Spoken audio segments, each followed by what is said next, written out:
tantaraiko aminao. Tantaraiko aminao. Fandaharana andrenesanao fijoroana vavolombelona sy fampahirezana iarahanao amin'ny namana Richard Andrianjatovo. Arahinao isan'andro eto amin'ny Hope Fair Radio. Tantaraiko aminao.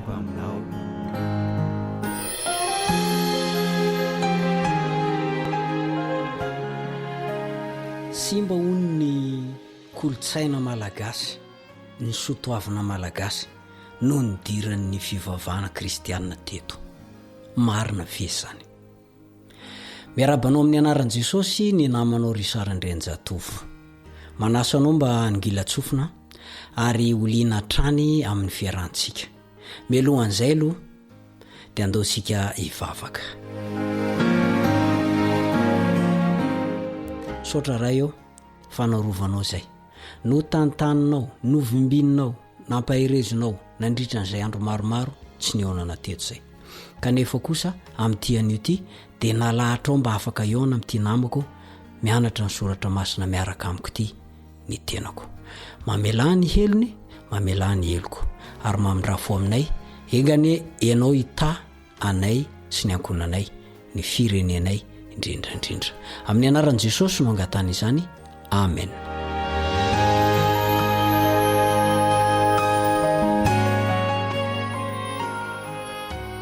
Kolotsaina sa sampy. Betsaka ny resaka hoe noho ny dira amin'ny fivavahana kristianina teto amin'ity Madagasikara ity no mahasimba ny kolotsaina malagasy, simba ny soatoavina malagasy. Za tsy mametrina an'izay olona miteny an'izany, fa ny zavatra hitako ny olana tsapako dia voalohany ny tsy fahafezantsika na ny fahaizantsika manavaka ny atao hoe kolotsaina ty, ary ty kosa sampy, satria afangarontsika ireo zavatra anankiroa ireo kanefa zavatra samy hafa tanteraka ireo. Zay voalohany. Ny faharoa dia ny hoe ampiasaina amin'ny tsy tokony ho izy ny fivavahana, na mpanjanaka io na mpitondra fivavahana, mpanao bizina evanjelika. Ny antony moa dia zao hoe mba hazahoana laza sy voninahitra ary filibana sy harena maloto. Ho azavaiko anie, sampy tokoa vesa kolotsaina, zavatra roa samy hafa reo, tsy tovina oviana na oviana reo kanefa dia afangarontsika. Ohatra, zany Mosesy zany no nitondra zanak'Israely mivoaka avy tany amin'ny tany Egipta rehefa nitendreny Jehova izy, araka mivoalaza ao amin'ny Exodosy 7:10. Exodosy 7:10. Hoy Jehova tamin'ny Mosesy ny ray andro amin'ny anaran'i Jesosy: koa avy ankehitriny ianao irako ho any amin'ny Farao hitondra ny zanak'Israely oloko hivoaka avy any Egipta. Izay ny baiko n'Andriamanitra tamin'ny Mosesy, ary niaraka tamin'ny rahalany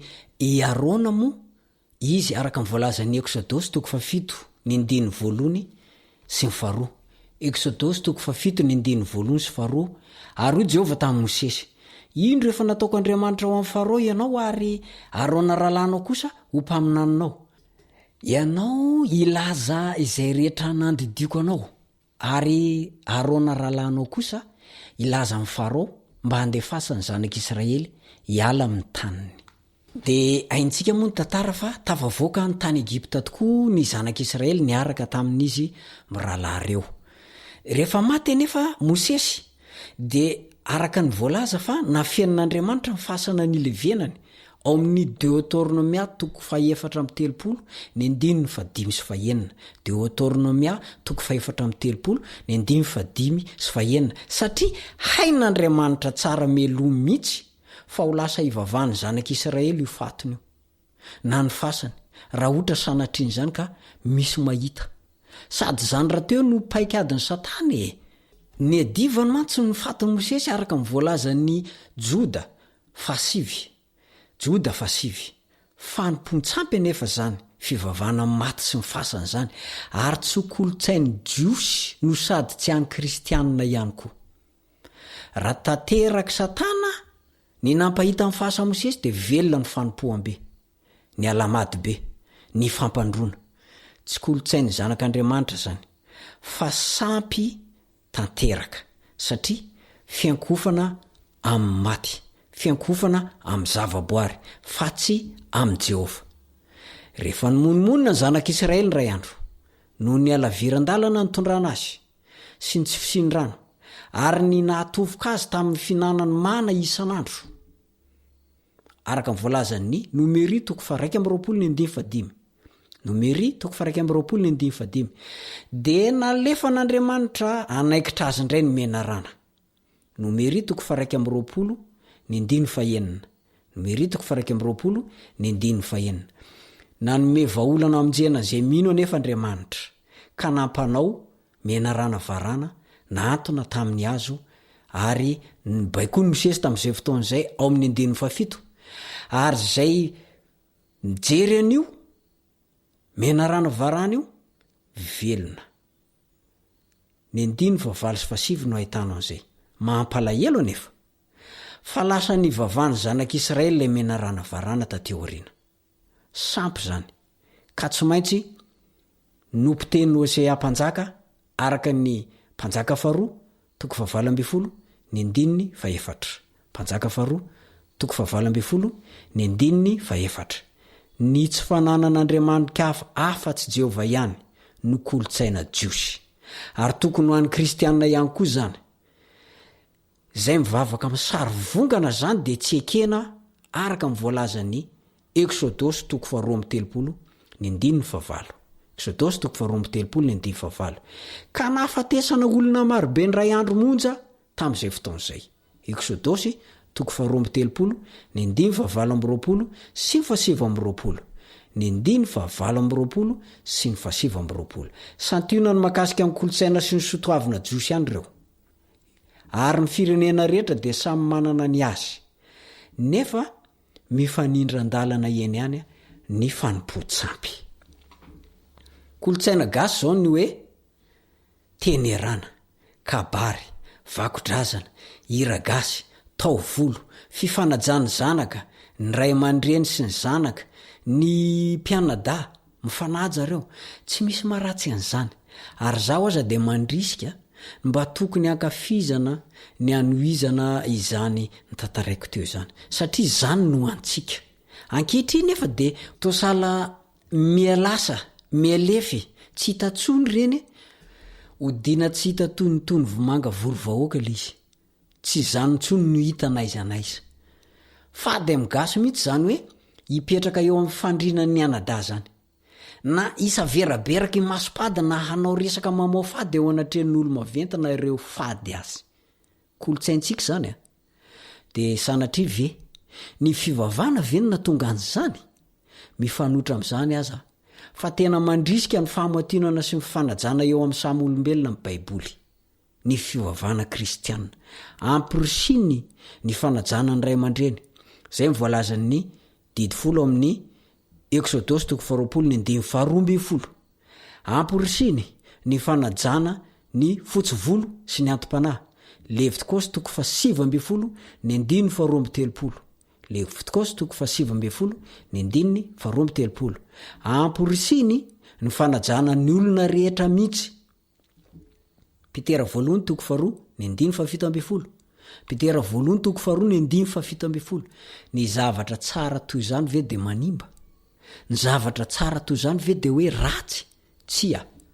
aza dimy fa raha manaja ny lehibe sy mpitondra ary ny mendrika zany sika de miova ao paradisa zao tany feno afobe pesta kolera sida koronavirusy vonon'olona fandravana sy ny sisa izao ko raha tsy ny fivavana aza no nanova ny fiarahamonina misy antsika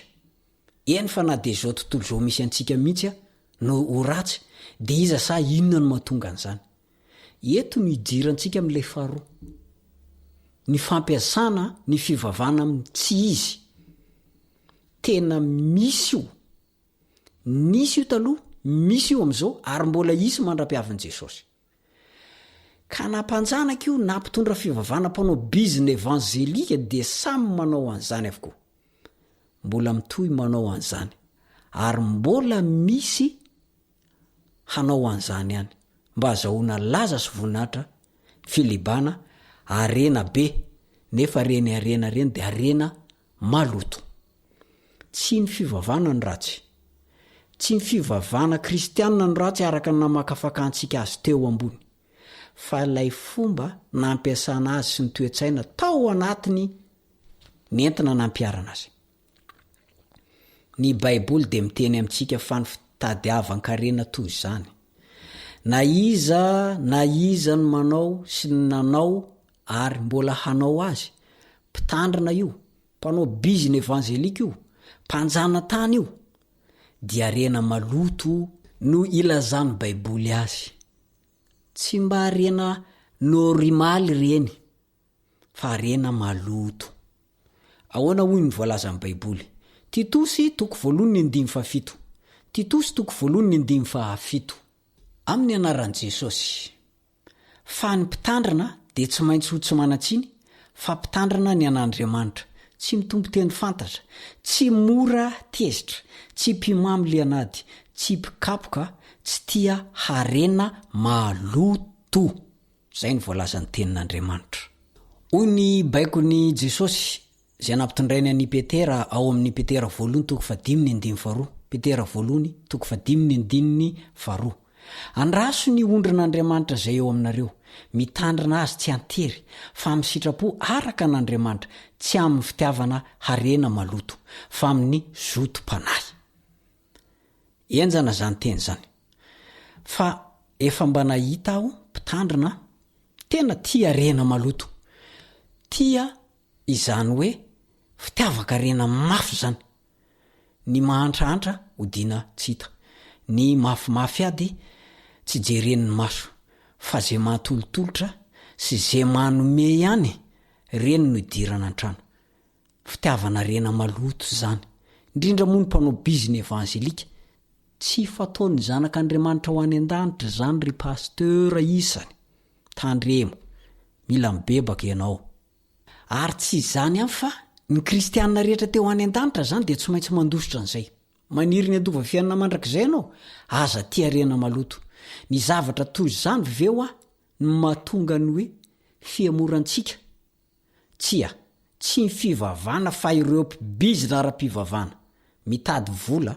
mitady fiara raitra mitady voninahitra mitady laza ireo no mahatonga an'izany tsy toriana araka ny tokony ho izy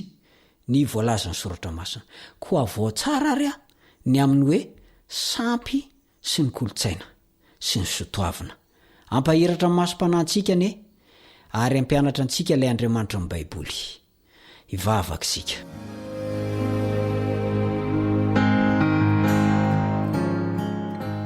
raha io mankasitraka amin'ny fananarana zay nomenao anay engane ianao ka mpitoetra izany teny zany amin'ny alalanao fanahy masina ary amin'ireo fo zay tamin'ny nanananay toetsaina nampivady ny atao hoe kolotsaina sy sampy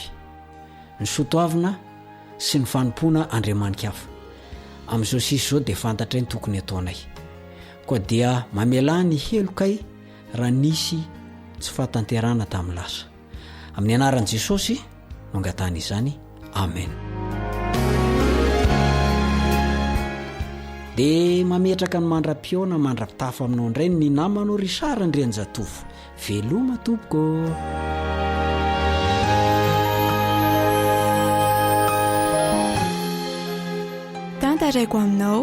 tantaraiko aminao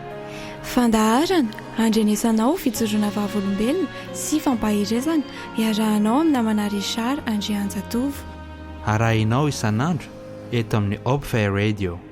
tantaraiko aminao